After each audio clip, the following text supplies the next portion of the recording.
इस असेंबली में।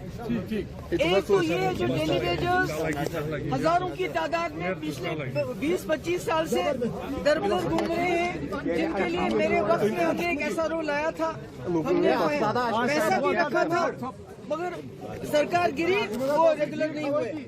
आज हमने बिल लाया उनके रेगुलराइजेशन के लिए। हमने दूसरा बिल लाया जो घास चराई में गरीब लोग रहते हैं या स्कूल बने हैं उस पे उनको माली हुकूक दिए जाने चाहिए। और तीसरा बिल हमने लाया जो शराब की बिद्दत है।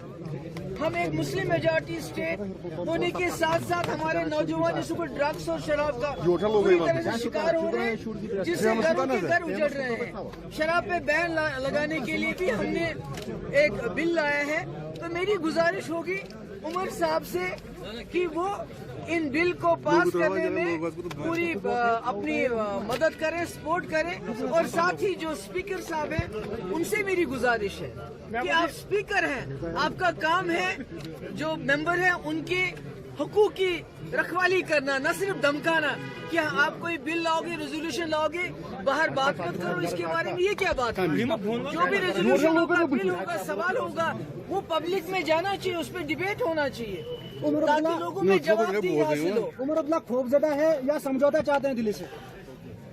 देखिए, उमर अब्दुल्ला साहब के पास 50 MLA हैं, 3 मेंबर पार्लियामेंट है। ऐसे में अगर वो बड़े मसलों पे बात करने से घबराते हैं, जैसे 370 का मसला है, 35 है, मगर जो दूसरे मसले हैं जैसे हमारे नौजवान जो जेलों के अंदर है, जैसे रोज रोज की पकड़ दकड़ है, जैसे छापे पड़ते हैं, जैसे कल जो लाल चौक में एक बोर्ड लगा था जिसमें गुजारिश की गई थी टूरिस्ट से कि आप शराब और ड्रग्स से परहेज करें, उसको हटाया गया। उमर साहब कुछ नहीं बोले। तो GP फंड लोगों का बंद है, उसके बारे में कुछ नहीं है। तो ये जो मसले हैं लोगों के, जिसके लिए लोगों ने वोट डाले थे, और खासकर जो बिजनेस रूल्स बनाने हैं, कहीं जो 2019 में गलत फैसला हुआ, गैर आईनी गैर कानूनी फैसला हुआ, बिजनेस रूल्स ऐसे नहीं बनने चाहिए कि उन फैसलों पे मुहर लगाई दी जाए, वो भी एक पॉपुलर गवर्नमेंट के हाथों। ऐसा नहीं होना चाहिए। मेरी गुजारिश उनसे यही है।